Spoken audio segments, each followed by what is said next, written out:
So congenital anomalies, things we're born with, and these can include malformed vertebra that we see here on the left, this little hemi or half vertebra, triangular shaped. And you can see how it's causing a scoliosis or a curvature in the spine here.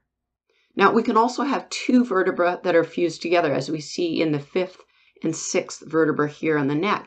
And it's not hard to see how that affects the curve in the neck. There's no way we can get a curve between these two because they're completely fused at the back. So we end up with a completely straight part of the neck. So this is going to affect the curve in the neck, and there's not a lot we can do about these. It's even possible to have fewer or more than the ideal 7 or the normal 7. So here we have 1 vertebra, 2, 3, 4, 5, 6, and 7. So we can have 6 and we can have 8 found in the neck, and I've seen plenty of these in private practice. Now, forward head posture that results from anomalies from birth cannot be corrected. That's really important. They don't do surgeries on these anomalies. They consider them normal anomalies. Yeah, they're fairly common in the population.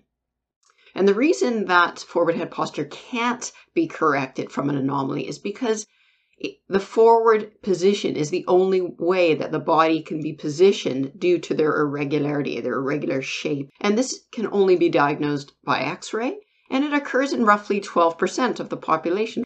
I've found quite a few in private practice over the years. Now, let's take a look in the next lecture at what we consider normal or ideal for the neck, because you can't understand forward head posture unless you understand the ideal alignment of your neck.